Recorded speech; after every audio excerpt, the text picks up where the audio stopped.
안녕하십니까. 공작관 TV 그레이트 게임의 최소영입니다. 자, 오늘도 저희 방송을 애청하시는 전국 곳곳의 우리 대한민국 국민 여러분, 또 해외에 계시는 동포 여러분들께 깊이 감사를 드립니다. 고맙습니다. 자, 제가 오늘 여러분들과 함께 나누고자 하는 이야기는요, 미국이 삼성이나 SK 반도체를 억압을 하고 있고, 또 심지어는 죽이고자 하는 것이 아닌가 이렇게 생각이 들기도 하는데, 지금 미국의 삼성, SK 반도체 죽이기에 대한 대처 방법, 이 이야기를 전해드리고자 합니다. 지금 미국은 대한민국의 삼성과 SK그룹에 대해서 중국에서 반도체 공장을 철수하라고 이렇게 지금 종용한다고 해야 될까요? 어쨌든 계속해서 그 이야기를 하고 있습니다. 그러면 중국에서 반도체 공장을 철수하라고 지금 압박을 가하고 있는데, 자, 그럼 우리는 어떻게 이 문제를 해결할 수 있겠습니까? 지금 현재 미중 간에 전개되고 있는 그 패권 전쟁 속에서 줄을 잘못 서게 될 경우에 나라 전체가 조선 말기에 일제 식민지로 전락했던 것 같은 비참한 일을 겪을 수도 있기 때문에 매우 중차대한 일이다, 이렇게 말씀을 드리겠습니다. 자, 현재 미국에서 나오는 여러 가지 시그널들은 종합적으로 제가 보건대 윤석열 정권을 믿을 수 없다, 이런 측면에서 그와 같은 시그널들이 풍겨 나오고 있다, 저는 이렇게 생각을 하고 있습니다. 자, 지금 미국에서는 삼성과 SK에 대해서 보조금을 주겠다. 그러니까 우리 보조금을 받고 중국에서 공장을 철수하고 미국에 공장을 지으려고 압력을 놓고 있다는 이 사실인데, 이건 이미 우리 국민들께서도 잘 알고 계십니다. 자, 여기에다가 각 회사의 회계 자료 및 기술 자료를 제출하라고 압력을 가하고 있고, 또 보조금의 75%는 다시 환수해버리겠다는 말도 안 되는 조건을 지금 달고 있는 것이 미국의 요구사항입니다.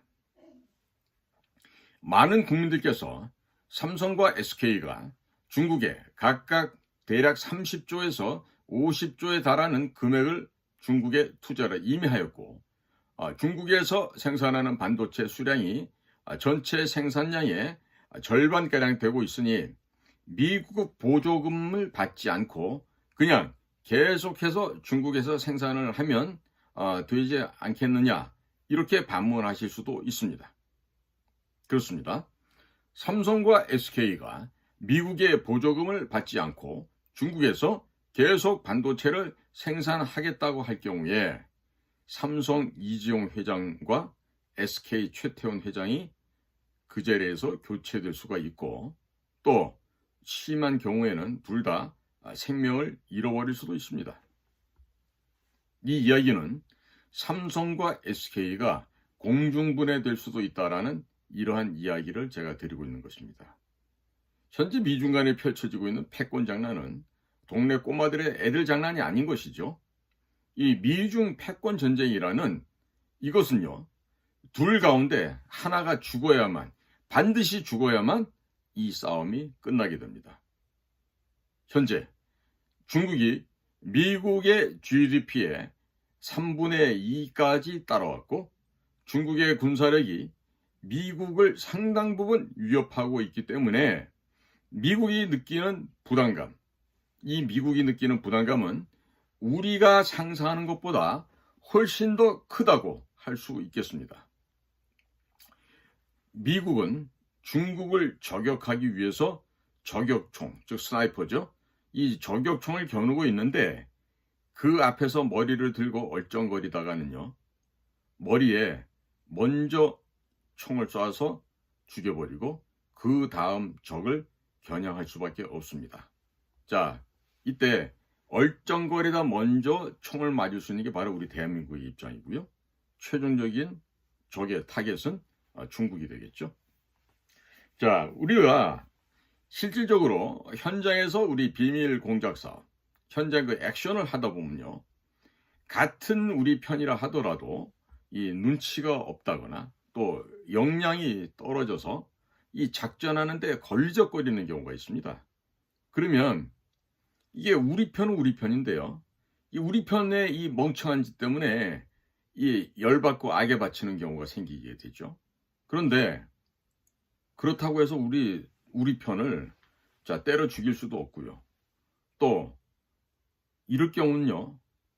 적들보다 우리 아군이 우리 편이 더 밉고 싫을 때도 있습니다. 우리가 그런 인간들을 보통 우리 군대에서 고문관이라고 합니다. 지금 삼성과 SK가 중국 업체들에게 공급하고 있는 그 첨단 반도체들은요. 중국군의 전투기, 중국군의 함정, 중국군의 미사일, 중국의 인공위성에 탑재되고 있고 또 그 무기들이 우리의 동맹국이라고 하는 미국을 겨냥하고 있습니다. 참 아이러니하죠. 그래서 미국이 동맹국인 우리 대한민국에게 1년 전부터 지속적으로 그 반도체 동맹이라고 하는 칩4 동맹에 가입해달라고 하면서 삼성과 SK에게 공장을 철수하도록 1년간 유예 기간을 준 바가 있었습니다. 그러나 삼성, SK, 우리 대한민국 정부 모두가 아무런 준비를 안 한 것으로 보여지고요. 또 미국이 삼성, SK 그리고 윤석열 대통령에 대한 이 배신감이랄까요? 이 배신감을 토로하고 있다. 이렇게 지금 살펴볼 수가 있겠습니다. 한마디로 말해서 우리 미국은 너의 한국을 믿지 못하겠다.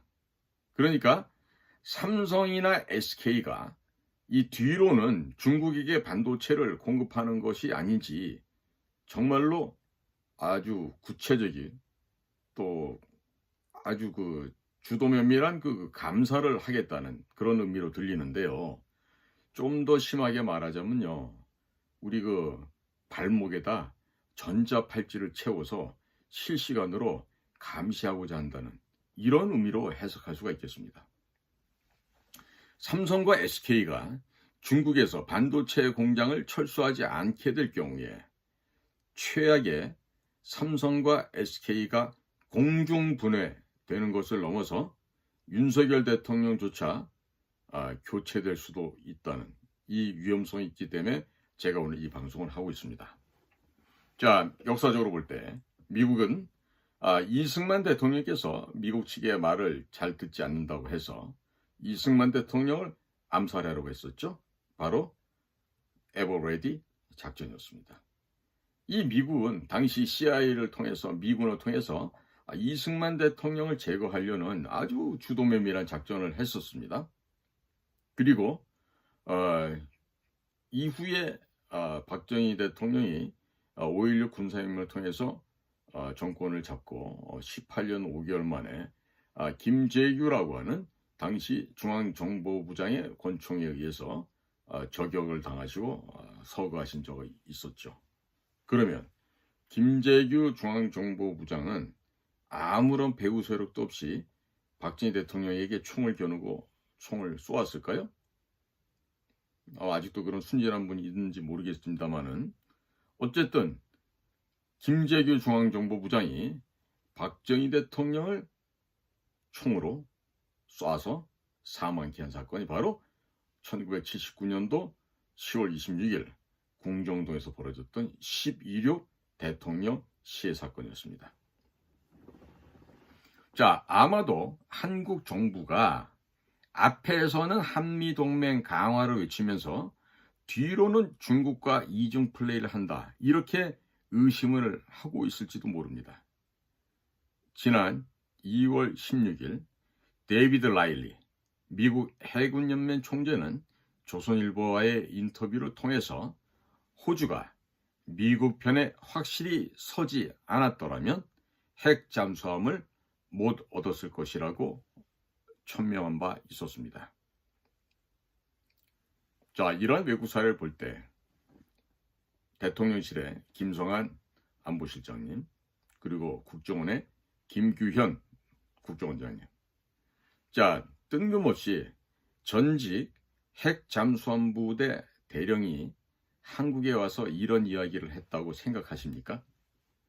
한국 정부가 미국의 말귀를 지금 제대로 못 알아듣고 있으니 자꾸 이러한 사람들을 보내서 애둘러서 우회해서 경고를 하고 있는 거 아니겠습니까?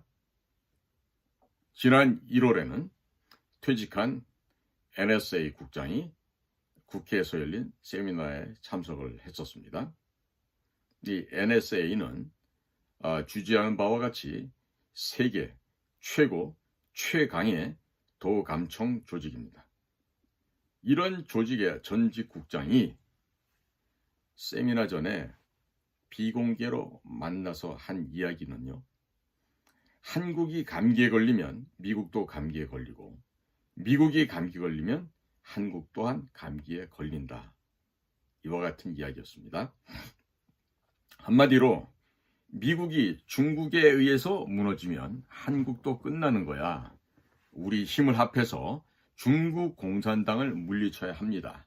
이 이야기를 하기 위함이었습니다. 자, 이분은요. 그날 저도 직접 만나서 명함도 주고받고 인사도 나눴습니다만은 이런 메시지를 우회해서 애둘러서 말씀을 하고 초연히 떠나갔습니다. 물론 더 많은 정보도 우리와 함께 공유를 했었죠. 저도 그날 많은 이야기를 보고 배울 수가 있습니다. 그런데 자, 제가 주변을 둘러봤습니다. 그때 국정원 직원들은 단 한 명도 보이지 않았어요. 자, 그 정도 전직 NSA의 국장이 미국에서도 거물인데 그런 거물 인사가 오게 될 경우에는 안 불러도 어떻게 해서든지 국정원의 정보관, 공작관들은 그 틈새를 비집고 들어와야죠. 그게 정상입니다. 자, 그런데 물론 우리 후배 요원들이 비밀리에 그분을 만났다면 다행이고요. 자, 근데 제가 놀란 게 있습니다. 제가 그날 삼각지에 있는 건물에서 그 모임이 있을 때 그 장소에 가보니까 이 글로벌 디펜스 뉴스의 성상훈 대표도 거기 와 있더라고요. 자, 글로벌 디펜스 뉴스가 러시아, 몽골, 또 동유럽, 인도, 터키, 미국에도 다 정보망을 깔아놓고 실시간으로 정보 분석을 하고 있는 것을 제가 목도하는 순간에 적지 않게 놀랐습니다. 자, 그런데 우리 그 김성한 국가안보실 실장님이나 국가정보원의 김기현 원장님은 그 많은 인력과 예산을 쓰고 있죠. 그런데 그 조 단위의 예산을 쓰면서 이 조그마한 인터넷 언론사보다도 정보망이나 분석력이 떨어진다면 되겠습니까? 이 말이 안 되는 얘기죠. 이 국가기관이 조그마한 그 일개 조그만 그 언론사보다 못하다 하면 이거 곤란한 일 아니겠습니까? 자, 그런데 윤석열 대통령이 졸업했다고 하는 서울대학교에는 한미상호 방위 조약을 체결했던 이승만 초대 대통령의 동상은 없습니다. 그런데도 중국 공산당의 시진핑 주석 기념관이 있다는 사실을 이 미국 측에서 알고 얼마나 어이가 없어 했겠습니까? 기가 찰 일이죠. 자, 중국 공산당이 6.25 전쟁 당시 중공군 298만 명을 보내서 대한민국의 통일을 방해한 것이 역사적인 기록이고 사실입니다. 게다가 서울 수도까지 다시 빼앗아서 우리는 불갑을 눈물을 머금고 일사후퇴를 한 바가 있었습니다. 이어서 장진호 전투에서 유엔군들이 중공군 30만 명에게 포위가 되어 그 어렵고 힘든 상황에 또 혹한의 그 겨울 날씨에 흥남 부두까지 128km를 체감 온도가 영하 50도 밑에 떨어지는 이 혹한의 이 추위를 걸어서 후퇴를 하였습니다. 수많은 미군들이 총에 맞아 죽었고 또 얼어 죽었습니다. 그리고 미군은 흥남 철수를 하면서 미군이 약 25만 톤에 달하는 이 군수물자를 전부 다 바다에 버리게 됩니다. 그리고 그 대신에 북한 주민 약 9만 8천 명을 그 배에 싣고 철수 작전을 감행하였습니다.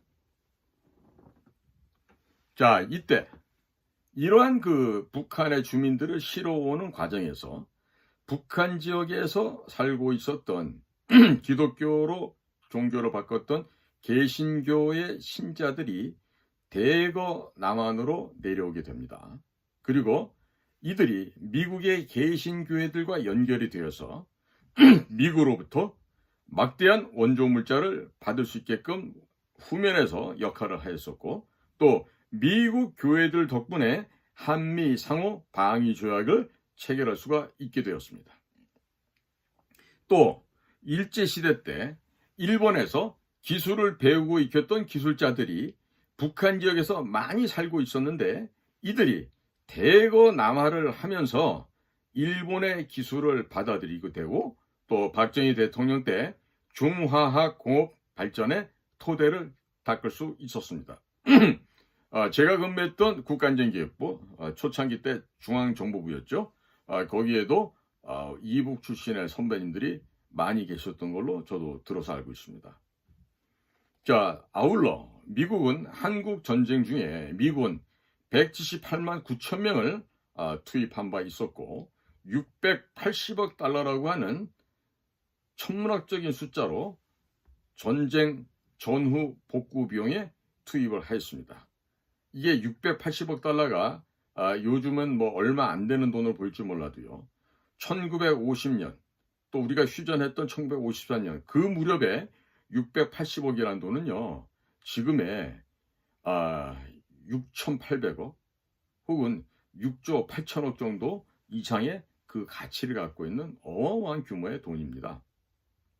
근데 미국은 이와 같은 비용도 전쟁 비용과 전후 복구 비용으로 투입을 한 바가 있었죠. 또 미국에선 1991년도까지 방위 분담금, 한미 간에 이제 치러야 될 이 방위 분담금도 미국에서 100%를 지출을 해서 대한민국의 안전을 지켜준 바가 있었습니다. 자, 1960년대, 1970년대에 미국의 교회들은 한국에 있는 하나님의 자녀들이 굶어 죽고 얼어 죽을 것이 걱정이 돼서 분유가루, 옥수수가루, 담요, 옷가지 등 막대한 구호물자를 보내왔습니다. 저도 그때 고학년 형님 누나들의 그 옥수수빵, 그것을 얻어먹었던 기억이 있습니다. 자, 김성한 국가안보실장님, 또 김규현 국정원장님은 나이가 그래도 있으시니까 이런 사실을 알고 있지 않을까요? 서울에서 좋은 환경에서 교육을 받아서 모르실 수도 있을까요? 어쨌든 아마 이렇게 우리가 미국에 구호물자를 받았다는 것은 김성한 안보실장님이나 김규현 국정원장님도 잘 알고 계실 것이라고 믿습니다. 자, 그런데 미중 간의 패권 전쟁을 하고 있는 상황에 미국의 힘이 예전과 같지 않게 되었습니다. 그래서 동맹국이 한국에게 도와달라고 하고 있는데, 자, 윤석열 대통령이 졸업했다고 하는 서울대학교에도 한미 동맹의 상징인 이승만 대통령의 동상은 없지만 대한민국 수도 서로 짓밟았고 6.25 전쟁 총 37개월 동안 34개월간 전쟁을 했던 바로 그 대상자 중국 공산당의 수괴, 중국 중화인민공화국의 국가주석인 시진핑의 기념관은 서울대학교 안에 도서관에 기념관이 설치되어 있다고 하는 이 사실에 대해서 미국 측에서는 상당한 모욕감, 배신감, 그리고 수치심을 느끼고 있을 것으로 생각이 듭니다.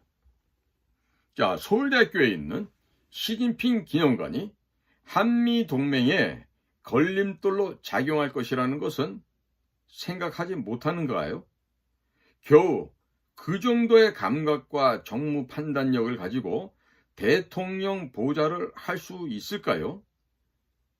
그냥 이런 거 하지 마시고 집에들 다 가셔서 예쁜 손주나 손녀들 보시는 게 더 좋지 않을까 생각이 들어요. 자, 거기다가 지난번에 3월 달에는 미국 권력 서열 3위 낸시 펠로시 하원 의장이 방한을 했었죠.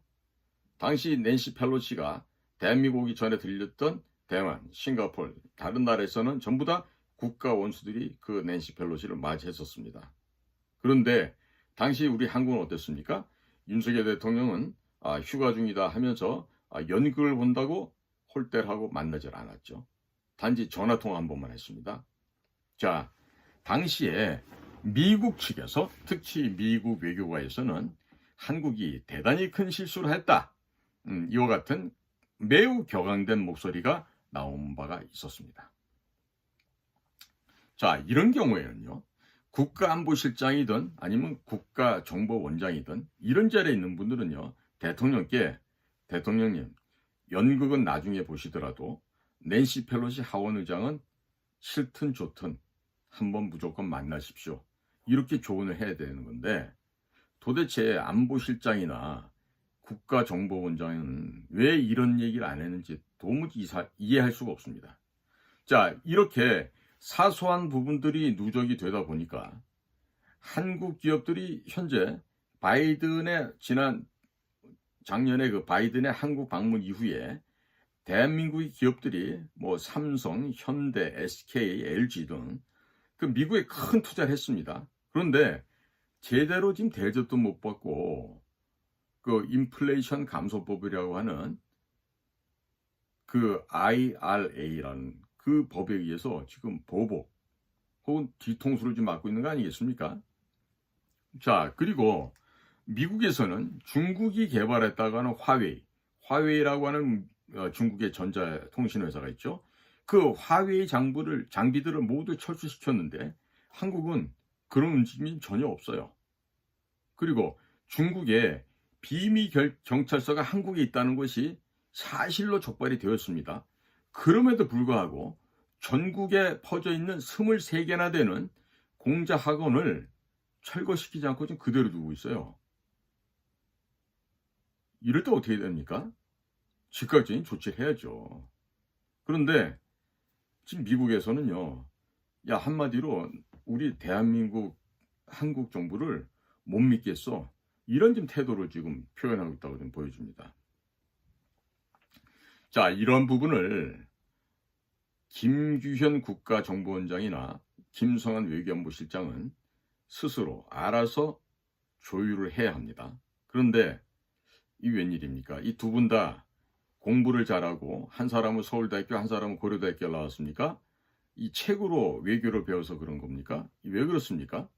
야매 보니까 책으로 외교를 배우고 사람관계를 배웠는지 이 현장에 이 실무 능력이 거의 제로, 0점이에요.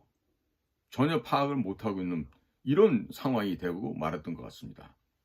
자, 우리가 일반 중소기업의 과장만 돼도요, 거래처의 상대편 대기업 회장님이 심기를 불편하지 않게 하기 위해서 대기업 회장이 만약에 교회를 나가시잖아요. 그럼 자기는 불교 신자임에도 불구하고 대기업 회장님이 나가는 교회에 일요 예배에도 가서 참석합니다. 그 회장님 앉아 계신 뒷줄에 있다가 회장님 눈에 들려고 얼쩡거리는, 에? 이거는요, 민간사에서 흔히 있는 일이에요.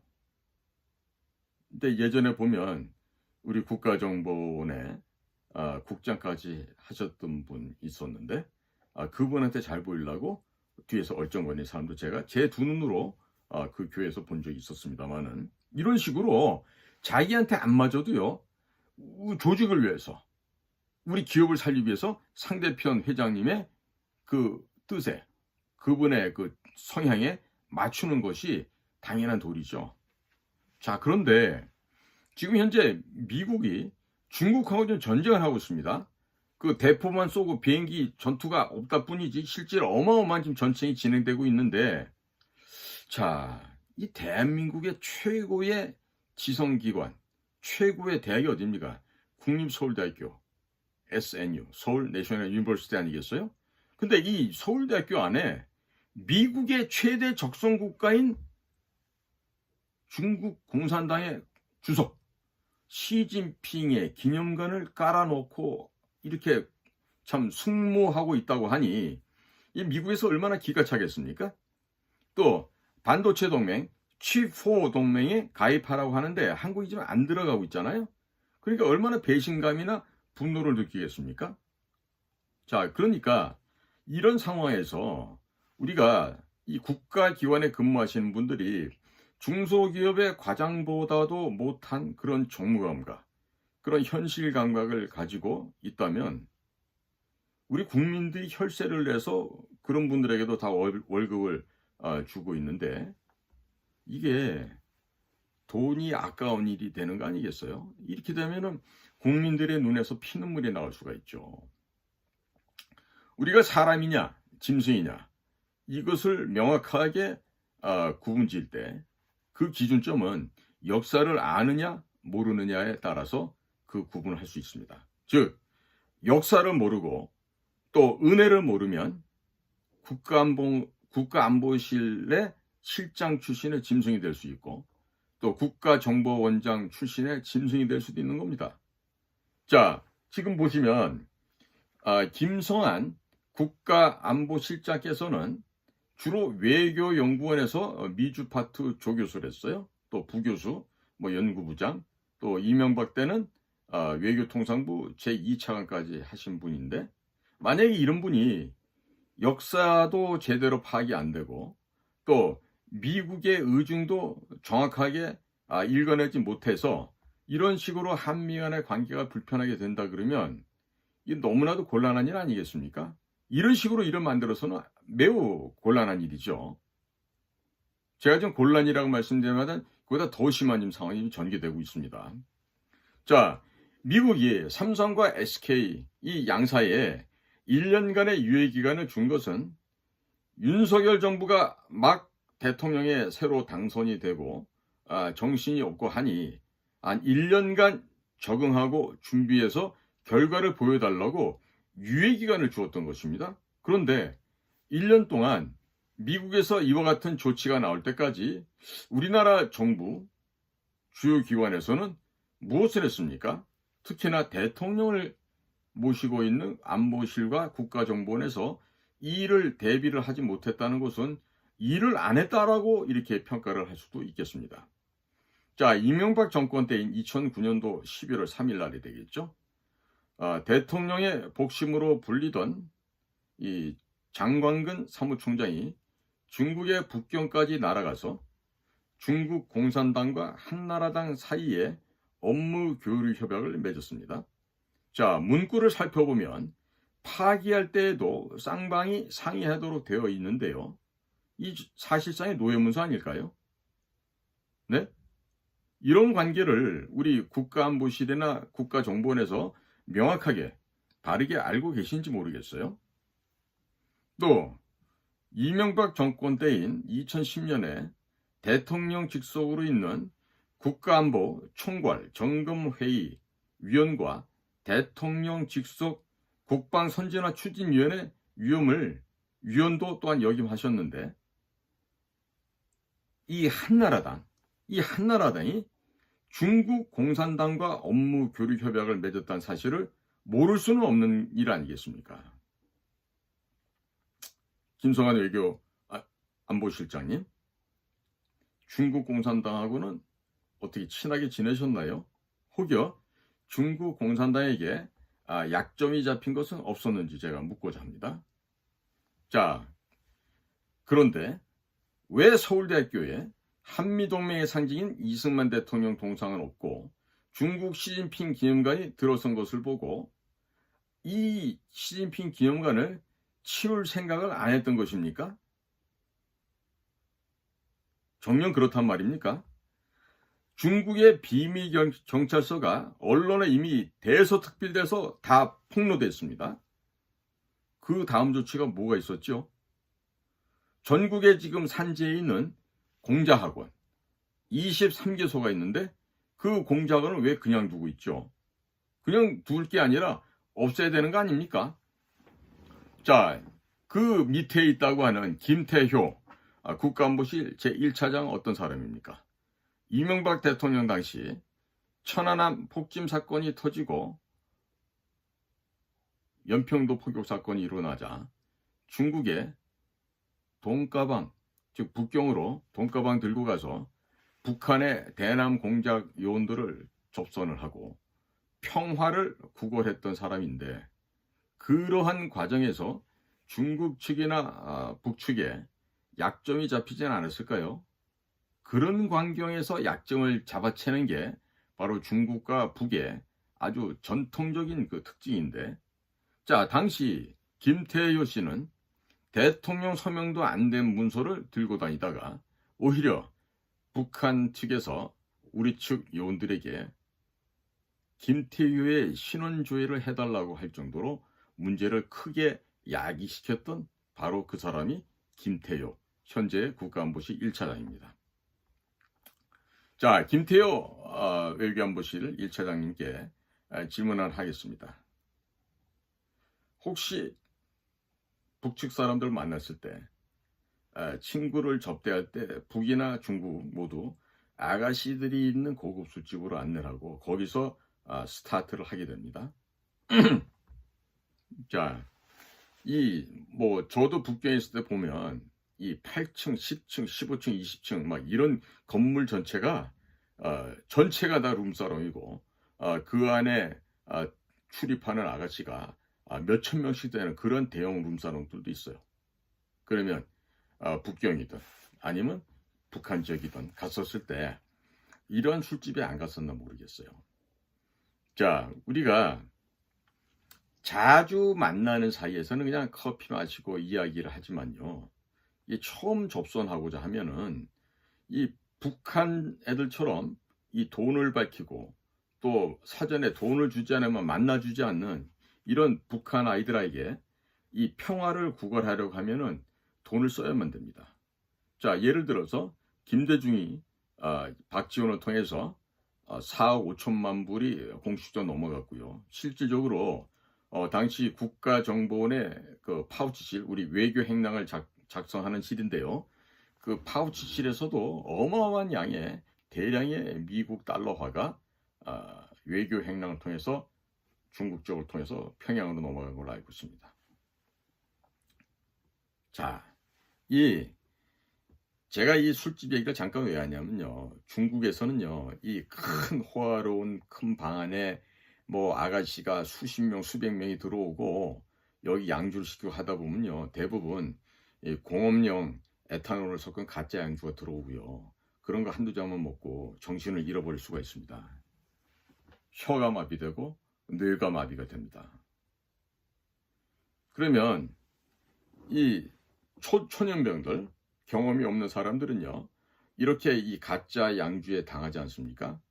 아침에 일어나 보면 침대에 자기 모습은 나체로 홀딱 몸을 다, 옷을 다 벗은 채로 누워 있고, 신기하게도 귀중품은 그대로 있고, 머리는 아픈데 기억은 없고, 그런 일이 왕왕 있었습니다. 혹시 이런 경험은 없었는지 모르겠어요.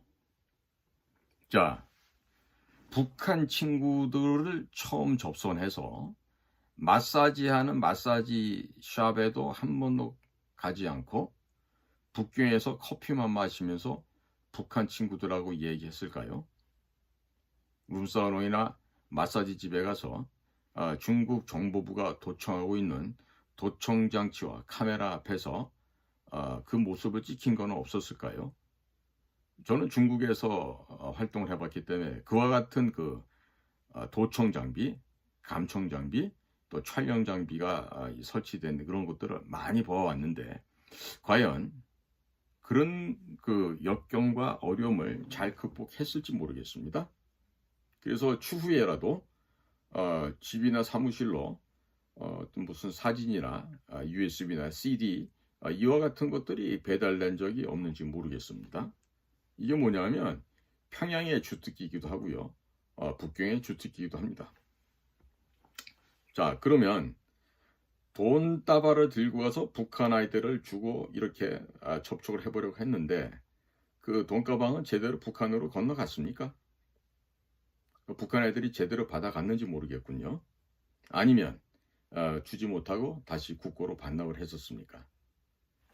제가 좀 이런 말씀을 드리는 건요, 이게 우리가 그 이 비밀 공작 자금의 성격을 띠고 북측과 그 은밀한 일을 할 때 사용되는 돈들이요. 때로는 그 규모와 액수를 측정할 수 없을 정도로 돈이 빠져나오는 경우가 있습니다.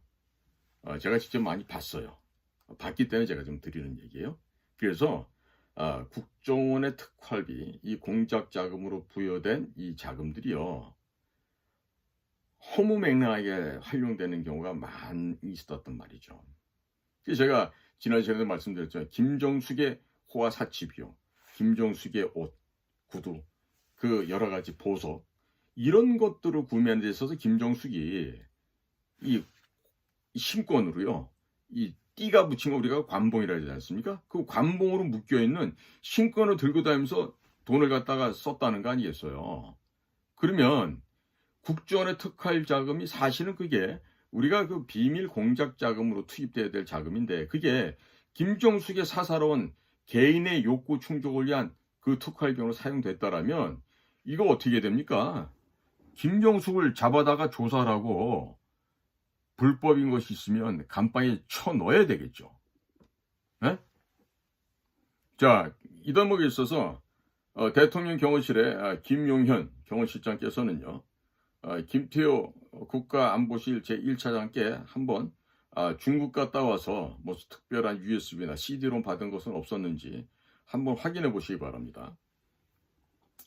자, 또 이 김태호 선생은 이명박 정권에서 퇴직하면서 이 국정원과 기무사에서 작성했던 기밀 문건을 들고 나왔고, 이로 인해서 벌금을 300만 원을 선고일을 통해서 맞았는데, 당시에 김태호 전략기획관인가요? 이 김태호 선생은 왜 이런 군사기밀을 들고 나왔을까요? 뭐 때문에 본인이 소지해서는 안 될 국정원 문건이나 기무사 문건을 왜 들고 나왔겠습니까? 혹시 북이나 중국에게 약점이 잡혀서 북이나 중국 친구들에게 선물로 주려고 가지고 나왔던 게 아닐까요? 들고 나온 것은 어떻게 처리했습니까? 사실 이런 부분에 있어서 철저하게 우리 국가정보원에서는 수사를 해야 됩니다. 자, 그러면 그 위에 지금 선임으로 계시는 김성한 외교안보실장님, 당신의 부하 직원이 국가기밀 유출죄로 유죄 선고를 이미 받았습니다. 또 그러한 김태호 국가안보실 1차장이 과연 국가안보실에서 근무할 자격이 있다라고 생각하십니까? 저희와 같이 고도의 훈련을 받았던 전문 공작관도 아닌 사람이 돈 들고 북경에서 북한 친구들을 만나고 다니고 개성에 가가지고 또 돈을 지원하려고 했는데, 그런 과정에서 중국이나 북한 측에게 약점을 잡히지 않았겠습니까? 자, 상식적이라면 우리가 합리적인 의심을 해보고 또 업무에서 이런 사람은 배제시키는 것이 정상적인 절차가 아니겠습니까?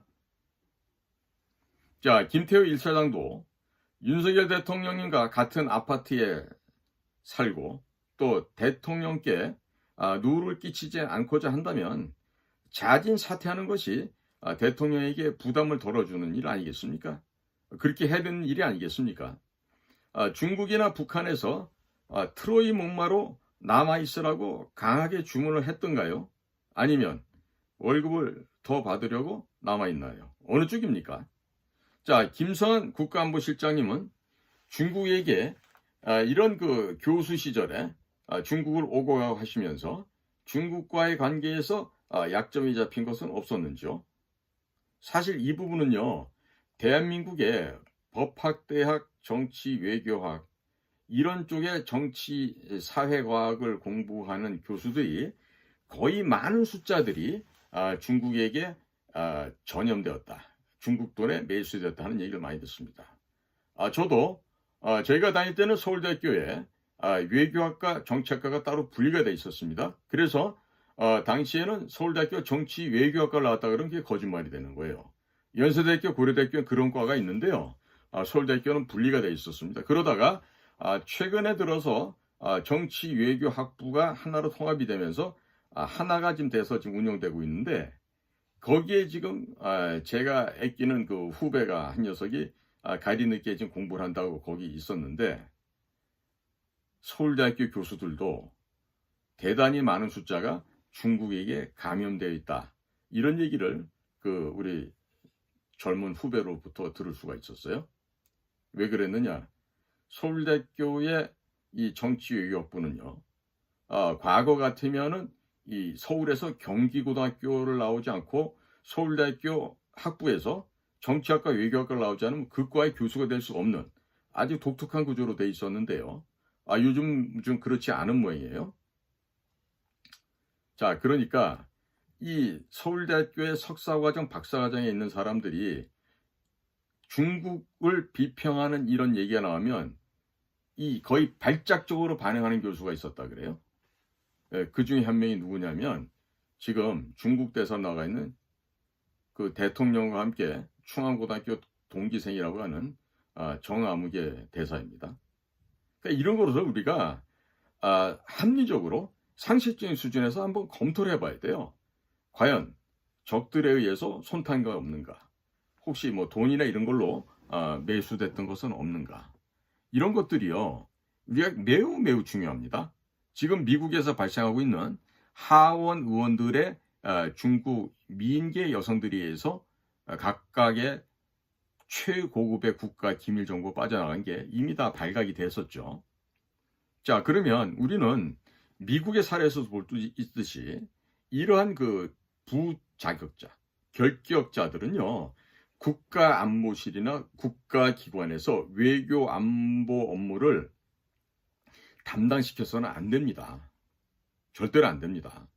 그렇기 때문에 사사롭게 무슨 뭐 외교안보실에서 같이 근무했었다, 뭐 어느 대학에서 같이 있었다, 이런 거 가지고요, 국가를 운영하는 주요 안보 정보 분야에서 일을 한다, 이거는요 너무나도 위험천만한 일이에요. 마치 그 핵폭탄을 들고 불서프로 뛰어드는 것보다 더 위험한 일이 된다고 저는 말씀을 드릴 수가 있습니다. 이 김성한 외교안보실장이 현재 국정원의 권춘택 해외 파트 제1차장과 고려대학교 영어영문학과 79학년도 동기 동창이라고 알려져 있습니다. 자, 그런데 우리 이 권춘택 차장님도 이 미국만 다녀봤지 이 해외에서 야전에서 이 소위 말하는 비밀 공작, 북한의 공작 요원들과 맞상대를 하고 현장에서 정말 불꽃 튀는 그런 일은 해본 경험이 없는 사람 아닙니까?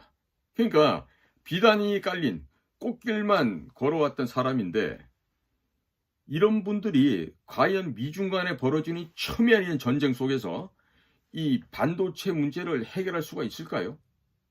자, 공과 사는 반드시 구분이 되어야 됩니다. 자, 미국에서 볼 때, 자, 미국의 입장입니다. 자, 김태호 같은 분이 계속해서 국가안보실에서 근무를 하고 있다. 그러면 미국 측에서는 뭐라고 생각하겠습니까? 대한민국 애들은 대통령에서부터 뭐 줄줄 세는 거 아니야? 이런 의심을 할 수 있지 않겠어요?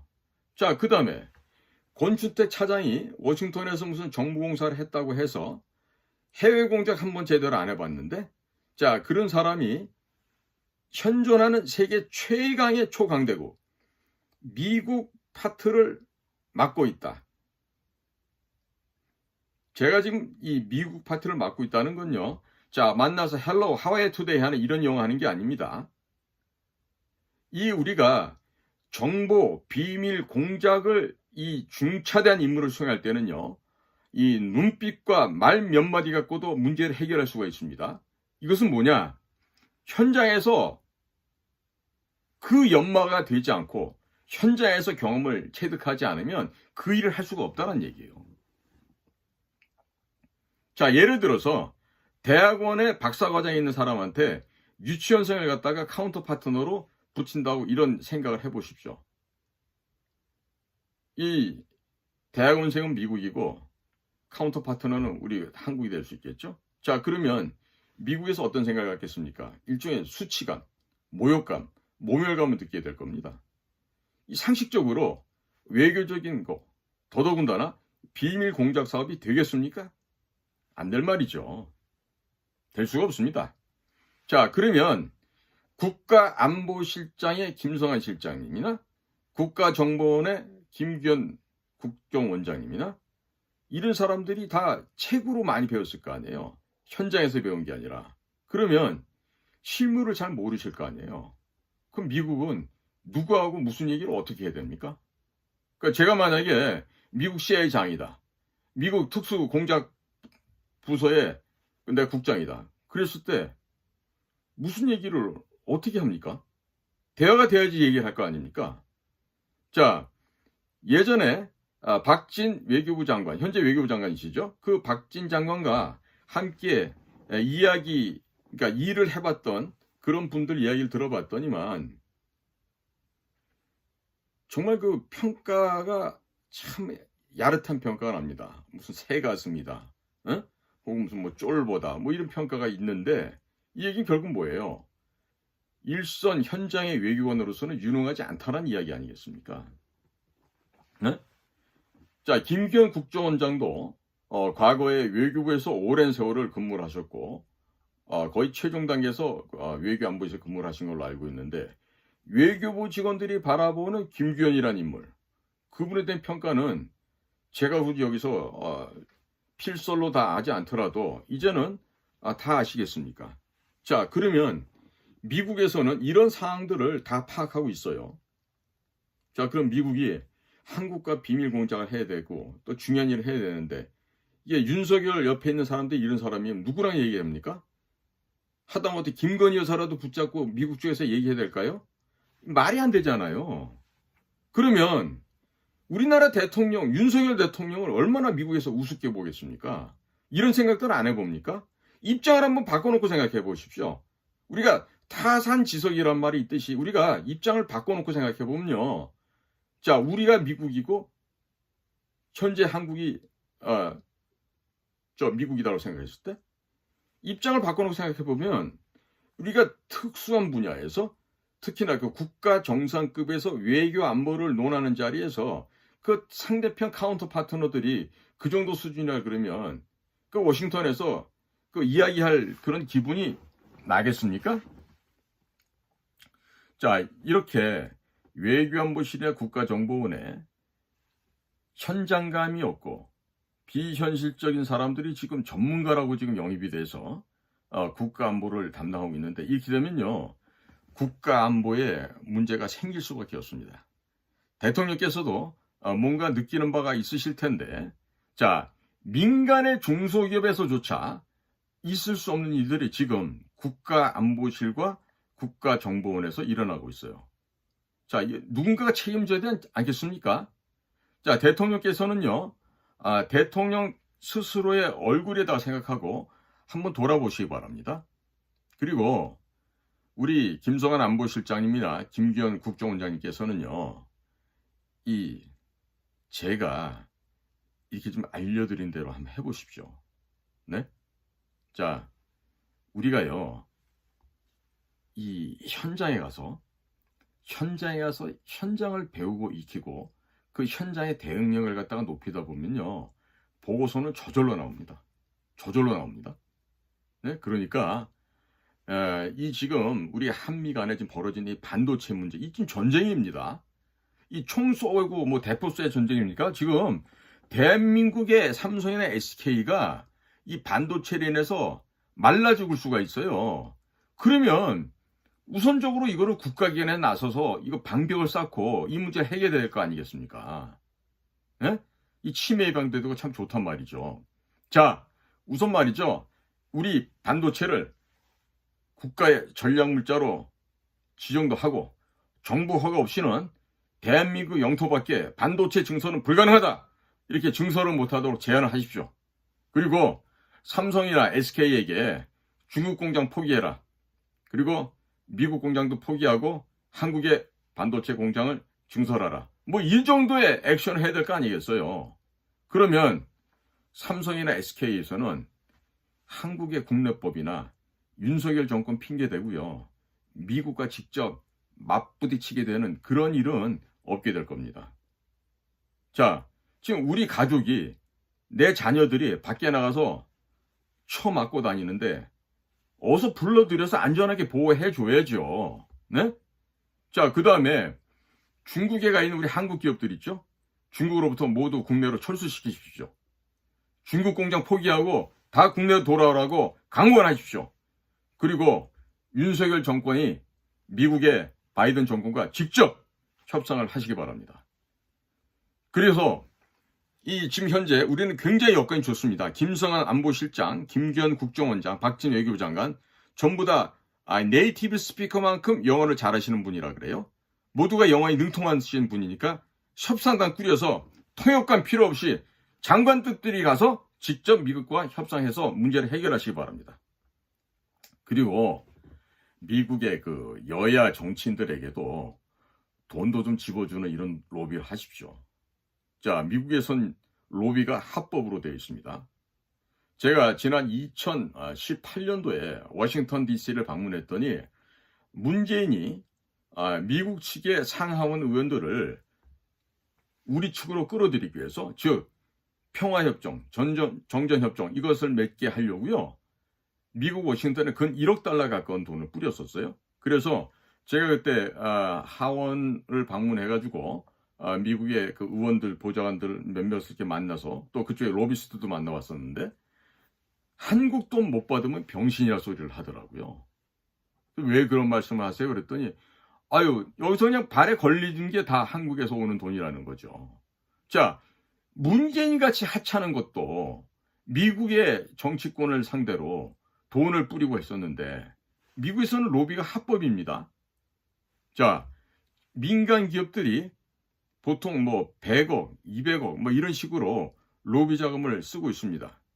근데 우리 국가정보원 있죠. 김정숙 같은 그 아줌마가 돈 쓰고 다니는 거 다 뺏어 갖고 와가지고 이런 데다 돈을 써야 돼요. 미국하고 협상하고 로비할 때. 그리고 특활비를 그런 데 써야지. 에? 그 푸대짜라 같은 여인네, 그 똥배 나온 여인네 그 배를 감추기 위해서 이 접히는 목을 갖다 감추기 해가지고 그 비싼 돈을 갖다가 국정원 특활비로 지불하고 그러면 되겠습니까? 안 되겠죠. 자, 그리고요. 제주도 남쪽에 있는 제7광구 이쪽 지역의 해저 자원을 한미 간에 공동으로 개발하자. 그런데 일본까지 굳이 끼겠다고 하면은 일본도 한번 껴서 3분의 1씩 수익금을 배분하자. 그런데 기왕이면 한국, 미국 양국 간에 공동 개발해서 2분의 1씩 나눠 갖자. 이 제안을 꼭 하시기 바랍니다. 그리고요. 제주도에다가 미국의 해군 기지와 공군 기지를 지어주겠다. 이런 제안을 하시기 바랍니다. 자, 우리가 대한민국의 반도체 산업을 지키고자 한다면 우리가 먼저 미국 측에 당근도 제시할 필요가 있겠습니다. 그래서 우리가 미국의 해군 공군기지를 제주도에 지어주겠다고 제안하는 건요. 우리가 미국이 더 많은 한국 제품을 구매하는 걸 갖다 유도하는 거죠. 중국 제품 사지 말고 한국 제품 샀어라. 일본 제품 사지 말고 한국 제품 샀어라. EU 제품보다 한국 제품이 좋다. 이렇게 해서 한국의 제품이 미국 시장을 도배할 수 있도록 만드는 거예요. 그럼 그 수익금으로 다시 우리는 미국에서 무기도 사오고 삼성이나 SK 등 또 한국으로 공장을 이전하려고 하는 이런 업체들한테 보상을 해주면 되는 겁니다.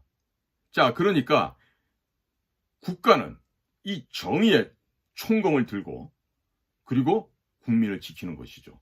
그 일이 바로 국가안보실과 국가정보원에서 해야 되는 일 아니겠습니까? 자, 동맹국인 미국, 또 미국의 주적이라고 하는 중국, 이런 중국에게 우리 기업들이 반도체 수출을 하게 되면 그걸 당장 중단시키고서라도 다른 방법으로 보상해주는 방안을 마련하는 것이 그게 바로 국가가 해야 될 일 아니겠습니까? 또 이것이 바로 국제정치의 기본이 아니겠습니까? 자, 그러면 국제정치의 도를 넘어서 사람 사는 세상이 기본 도리가 아니겠냐는 말씀을 드리는 것이죠. 자, 그래서 국제정치의 기본은 이렇게 중요합니다. 그런데 이 학교에서 학생들이 가르치고 무슨 연구 보고서다 이런 걸 하던 분들이 지금 국가정보기관 또 안보실 이런 데 나와서 지금 교수하다고 오셨어요. 이래서 되겠습니까? 지금 우리나라가. 그리고 자, 외교관도 이 현지에서 뛰는 외교관이 있고 이 데스크에서 데스크웍만 하는 외교관도 있어요. 데스크 업무가 중요하다고 하는 사람들은요, 현장 나가서 일 못합니다. 왜? 이 돈 쓸 줄도 몰라요. 응? 그리고 상대편은 우리 쪽으로 이 끌어들인 화술 이런 것도 부족하다고요. 제가 해서 말하는 영어를 잘한다고 하는 것은요, 무슨 여기 지금 스테이크 집 가서 웰던으로 주세요, 미디움으로 주세요 이런 얘기하는 게 영어가 아닙니다. 드레싱은 뭐로 주세요 이게 영어가 아니에요. 자, 미국 측에서 필요로 하는 부분을 정확하게 지적해내고 그것을 단 몇 마디를 하더라도요, 상대편이 이 폐부를 찔러서 그 사람의 생각과 내 생각을 일치시키게 만드는 게 이게 바로 외교고 비밀 공작 사업인 거예요. 그런데 자, 우리가 이렇게 국제 간의 기본 질서도 안 되고 이런 것도 기본 개념조차도 모르고 그냥 책으로 배운 외교, 책으로 배운 의전, 또 데스크, 책상 머리에서 배운 이런 거 갖고 해서 과연 그런 현장에서 일을 할 수 있겠냐 이거죠. 자, 미국인을 만났을 때요, 미국 친구들이 좋아할 만한 이야기가 뭐가 있을까 한번 생각해 볼까요? 한번 생각해 보시죠. 자, 미국에 이 보잉사라고 하는 그 항공기 만드는 회사가 있습니다. 보잉 747 이런 대형 여객기 다 그 회사에서 만드는데 현재 그 보잉사가 실적 악화로 인해서 파산 위기에 처해 있습니다. 그러니까 보잉에서 만드는 조기 경보기, 대잠 초계기, 그다음에 아파치 헬기 이런 것을 우리가 좀 사줄게 대규모로 이렇게 하면요, 이런 제안을 하지 않습니까? 미국 친구들이 눈이 번쩍 뜨이겠죠. 귀가 쫑긋해지고. 자, 그러면 이와 같은 무기들은요, 우리도 중국, 북계 이것들을 견제하기 위해서는요, 우리도 당장 필요한 물건들입니다. 그런데 우리가 아직 이러한 부분에 있어서는 아직 우리 기술이 안 돼요. 그러니까 어차피 우리는 그런 기자재들, 그런 무기 체계를 우리도 구매를 해야 됩니다. 그러니까 우리가 수량을 좀 더 늘려서 사주고 미국하고 관계 개선도 만들게 되는 거죠. 그래서 이런 국제 정치는요, 조폭들이 하고 있는 도박판이라고 할 수 있는데, 아무런 판돈도 안 올리고 돈 한 푼 안 올리고 대화가 되겠습니까?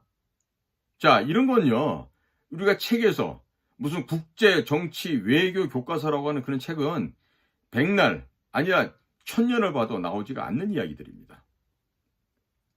자, 그래서 미국과 실질적인 관계를 개선하고자 하면 이런 미국의 무기도 대량으로 구매를 해주고 또 돈을 미국 측에서 밀어주는 이런 제스처가 필요한 것이에요. 그러면 미국에서도 일자리가 생기고 또 바이든 행정부도 선거를 앞두고 뭔가 생색을 낼 수 있지 않겠습니까? 체면이 있을 수 있게 된단 말이죠. 그러면 우리가 얻고 싶은 것이 있으면 뭔가를 먼저 줄 수 있어야 됩니다. 그래야만 원만한 거래가 성립이 됩니다. 자, 그러면 우리가 가게 가가지고 물건 살 때 돈 안 주고 그냥 물건 사올 수 있습니까? 똑같은 이치죠. 자, 지금 우크라이나 전쟁 덕분에 한국이 천문학적인 금액으로 무기를 팔 기회가 생겼습니다. 그러면 미국한테 자, 우리 무기 판다. 그런데 우리가 갖고 가는 이 무기들은 과거 너희들로부터 내가 사왔던 것이고 하니까 대신에 우리가 너네 나라까지 위험에 처해 있는 이 상황에서 미국을 지킬 수 있게 핵무장을 하게끔 양국 간에 정식 문서로 조약을 맺자라고 이렇게 제안을 해야 되는 겁니다. 자, 그렇기 때문에 이런 국제사회에서 이 냉엄한 이런 현장에서는요, 혼자서만 다 독식하겠다 이렇게 하면요, 죽습니다. 누군가에서 제거당할 수가 있습니다. 그러니까 자, 무슨 일로 누군가 때문에 돈을 좀 벌었으면 돈도 좀 떼주고 밥도 좀 사고 인사도 하고 이렇게 하는 게 국제 간의 관계를 원만하게 유지해가는 겁니다. 자, 이런 기초적인 것을 국제 정치 외교 교과서 상에 쓰여져 있겠습니까? 자, 그리고 지금 미국이 생산하고 있는 해상작전 헬기가 있습니다. 이 해상작전 헬기도 대량으로 도입해서 한 번 더 주변 해역에 쫙 깔아버리면요, 미국 측에서 얼마나 흡족해 하겠습니까? 미국이 이런 함정을 전역으로 배치하게 되면요, 중국 함정들이 태평양으로 못 나오게 됩니다. 자, 그러니까 우리가 이렇게 하기 위해서는 국방비가 부족하다고 또 아우성칠 수 있어요. 그러면 자, 국방비 한 60조 원 되죠? 자, 국방비가 만약에 모자란다 하면요, 성의 인지 예산이라고 해가지고 좌파 운동권들 그 먹이로 던져주는 30조 원이라는 돈이 지금 곳곳에 지금 흩어져 있잖아요. 그거 다 모아서 국방비로 전환하세요. 국방비로 전환하면 대략 돈이 90조 원 가까이 될 겁니다. 그러면 우리 병사들 급여도 인상시켜 줄 수 있고요. 또 직업군인들의 임금도 월급도 한 30%씩 인상시킬 수 있습니다. 자, 현재 이런 그 성인지 예산 같은 거로 인해서 허공에다가 국민의 혈세를 낭비하고 있습니다. 자, 그런 걸 알고서 국가안보실이나 국정원에서 대비해야 되는 거 아니겠어요? 자, 현재 사드를 추가 배치하는 문제, 또 이지스함 추가 도입하는 문제, 또 SM3 탄도, 요격 미사일 등도 대량으로 우리가 미국으로부터 도입하게 되면 한국과 미국이 공동으로 안보 전선이 향상이 됩니다. 그리고 더 강화됩니다. 그러면서 미국 국내에서는요, 일자리가 늘어나게 돼요. 그렇기 때문에 미국이 더욱더 좋아하게 됩니다. 또 우리는 인천 덕적도 앞에 있는 덕정면, 배가리, 울돌이, 또 하얼범 인근 섬들 여러 개 사이를 메꿔서 인천공항만한 크기의 해상 군사기지를 만들고 거기에 미국의 공군기지도 오시오 라고 해서 한국과 미국이 공동으로 그 지역에서 근무를 하게 되면요, 미국도 매우 좋아하게 될 것입니다. 자, 거기에 뭐 해군, 해양경찰, 해병대, 공군, 또 미사일기지 이런 각종 군사시설을 배치하게 되면요, 서해안 지역에 불침 항공모함이 또 하나 생기게 되는 겁니다. 그러면 이런 불침 항공모함이 생기면 중국의 대련이나 청도에서 나오는 중국의 함정들은 바로 우리 손에서 견제될 수가 있고 미국도 또한 매우 좋아하게 될 것입니다. 전라남도 흑산도 옆에 가보시면 가거도라는 섬이 있습니다. 대략 길이가 한 5km, 폭이 한 2km 정도 되는 섬인데요. 이 섬의 산등성이를 잘라서 대형 군사 공항을 건설하고 또 이곳에다가 해군, 해병대, 공군기지, 미사일기지를 추가적으로 배치하게 되면 미국도 매우 만족해하지 않겠습니까? 자, 이렇게 되면요, 백령도에 공항을 만들고 덕적도 앞바다에 불침 항공모함을 만들고 또 군산공항, 흑산도 공항, 가거도의 불침 항공모함, 또 제주도의 미군기지까지 총 6개의 대규모 공항이 생겨나게 되니 중국 함대가 제주도 밑으로 내려올 수 있겠습니까? 꼼짝을 못하게 되겠죠. 그리고 이 서해상의 대한민국 군사기지에 사드, 또 이지스 어쇼어라고 하는 SM3 미사일 체계, 이러한 체계를 배치해 놓게 되면 미국 함정들이요, 서해안 지역으로 마음 놓고 제 안방처럼 들어올 수 있게 됩니다. 또 방위비 분담금 1조 몇천억이 되는 것을 전액 100%를 한국이 낸다고 하게 되면 미국이 매우 좋아할 것입니다. 한국이 무기 팔아서 몇십조 돈을 벌게 되면 1조 몇천억 정도는요, 우리가 내는 것이 또 신사다운 이 매너 아니겠습니까? 자, 미국에게 이러한 선물을 던져주고서 우리의 반도체 배터리 업체를 잘 봐달라고, 보증해달라고 이야기하면 안 먹히겠습니까? 자, 먼저 주고 받아낼 걸 생각해야죠. 이런 역할을 외교안보실과 국가정보원이 해야 되는 거 아니겠어요? 에? 그리고 한국 반도체 업체들이 중국에 공장을 짓도록 이렇게 압력을 가했던 게죠, 문재인과 또 그 전에 노무현, 김대중 정권이 모두가 그런 일을 벌려왔습니다.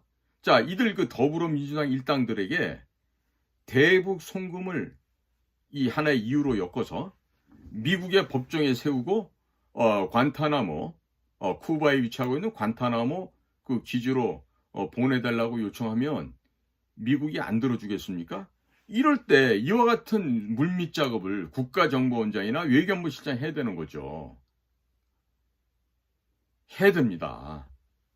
예? 미국에게 자, 북한이라고 하는 이 지구상에 현재는 최악의 테러 범죄 집단을 남쪽 사람들이 도와줬다. 누가 도와줬느냐? 문재인과 그 일당, 이재명과 그 일당이 도와줬는데 그들이 속해 있었던 더불어민주당이나 민노총, 전교조 이와 같은 자들도 모두가 다 북한의 대남 공작기관과 연합해서 대한민국 국가체제를 전복하기 위해서 지금까지 암약해오고 그들을 도와왔다. 따라서 대한민국의 더불어민주당이나 민노총이나 전교조나 이와 같은 조직들은 전부 북과 내통하고 있는 범죄 집단이고 공동 범죄인들이다. 공동 범죄 집단들이다.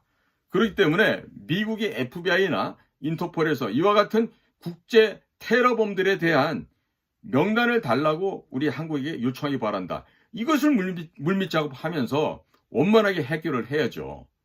그러면서 김대중의 비자금과 미국에 숨겨둔 더불어민주당 이리 국내 부패 정치인들의 재산도 모조리 다 압류해서 미국을 위해서 써라. 이 돈 갖고요. 워싱턴에 가가지고서 로비 자금을 써도 충분합니다. 아주 그냥 넉넉하게 쓸 수 있죠. 그럼 한미 간의 관계가 그야말로 찰떡이 아니라 악교로 붙인 것보다 더 단단해지지 않겠습니까? 이렇게 해서 미국의 FBI나 인터폴에서 우리 한국에 암약하고 있는 더불어민주당, 민노총, 또 전교조 이와 같은 것을 미국이 국제사회에서 테러단체로 규정을 하는 겁니다. 그리고 그들의 명단을 달라고 대무에 요청하도록 그렇게 만드는 거죠. 그 전 세계적으로 수배량이 떨어져서 이들이 어디를 가든지 붙잡힐 수 있고 미국이든 어디든 숨겨놓은 재산은 어디든지 다 압류해서 미국이 가져갈 수 있게끔 해놓으면요. 얼마나 미국이 선물을 받고 좋아하겠어요. 네? 게다가 이 점에 있어서 김대중이 한편으로 잘한 일이 있는 것 같아요. 그동안 숱한 거짓말을 해오고 북한은 핵을 개발할 능력도 없고 개발할 의지도 없다고 하면서 대한민국을 송두리째 기만하고 속여왔던 게 김대중이었는데 이 김대중 선상께서 이 대한민국이 위험할 걸 대비해가지고 미국에 돈을 좀 숨겨놨잖아요. 10조가 넘는다 하죠. 그걸 그냥 미국에게 드십시오. 드시라고. 이렇게 하면 미국 바이든 정부에서 한국 반도체나 전기차 배터리 이런 쪽에 욕심을 내겠습니까? 욕심 안 내게 됩니다. 예? 자, 이렇게 우리 김대중 선생께서 미국의 남몰래 미리 선견짐을 가지고 이 보관해놓은 이 돈을 우리가 적절하게 써야죠. 예? 그러면 우리 김기현 국정원장님 같은 분도 뭐 고향이 보니까 서울이 아니라 뭐 전라남도 나주라 하시는 것 같은데 그 김대중 선생의 뜻을 받들어서 미국에서 돈 갖다 줄 수 있게 그 터널을 만들어서 뚫어내고요. 그리고 우리나라의 반도체 기업들 또 배터리 업체들 좀 잘 해달라고 뭐 청을 하는 게 아니라 좀 갑질을 할 수도 있는 거 아니겠어요? 자, 이런 것이 바로 국가 간에 벌어지고 있는 국가 간의 고차원의 비밀 공작 사업인 거예요. 그럼 이런 비밀 공작을 누가 해야 돼? 국정원 원장이 해야지. 직접 해야죠, 그것도. 거기다가 김기현 원장님은 미국 사람들이 좋아하는 그 유타주인가 어디에 있는 그 종교, 몰몬교 그 교도 아니에요. 그 미국 사람들 얼마나 얘기하기 좋아하겠어요. 술도 안 먹어, 담배도 안 펴, 종교도 모르몬교야. 우리하고 딱 친구네. 이렇게 생각할 거 아니에요. 자, 여기다가 지금 우리 카이가 하고 있는 또 획기적인 사업 있죠? 한국의 FA-52 경전투기가 이 초기 버전 50대와 또 이 T-50 고등훈련기를 해서 다 합치게 되면 총 144대가 있는데요. 이것을 전량 헐값으로 그냥 필리핀이나 혹은 남중국해 밑에 있는 뭐 말레이시아, 인도네시아, 뭐 베트남 이런 국가들에다 팔고 말이죠. 최신형으로 성능을 개량한, 예? 그리고 그들에게는 또 성능 개량비를 또 명목으로 해서 또 추가적인 AS 비용도 받고 이렇게 해서 동남아 국가들의 공군력을 강화시켜주는 거죠. 그러면 미국이 지출할 돈이 엄청 줄어들게 될 거예요. 그리고 자, 생각해 보십시오. 필리핀, 베트남, 말레이시아, 인도네시아 이런 쪽에 공군력이 강화되고 해군력이 강화되졌습니까? 중국이 지금 제1도련선이다, 제2도련선이다 이렇게 해가지고 국제사에서 지금 망동을 하고 있는데 까불면서 나올 수 있겠습니까? 못 나옵니다. 자, 그러니까 우리는 오래된 기체들을 싼 값에 저 주변 국가들한테 이제 주문하게 되면 헐값으로 팔아내주고 또 계속해서 그 비행기를 수리할 수 있는 그 수리창을 갖다가 짓게 되면요. 완전히 밀착할 수 있는 그런 관계로밖에 될 수가 없습니다. 죄송합니다. 그래서 우리가 동남아 국가 애들은 중국 기체를 헐값에 파니까 그 사람들은 싸게 사서 좋죠. 그리고 우리는 거기서 생기는 돈을 가지고 새로운 전투기로 성능 개량할 수 있죠. 그러니까 우리 기업들은 이중으로 돈을 벌게 되는 그런 구도 아니겠습니까? 자, 그러면 우리 한국의 항공 기업들의 돈도 벌어주면서 미국에게는 생색도 내고 이런 걸 해야죠.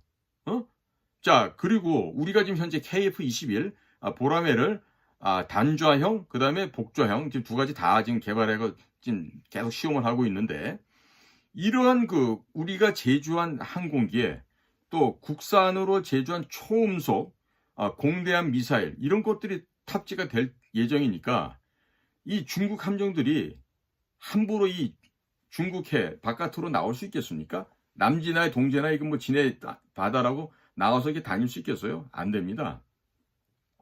자, 거기다가요.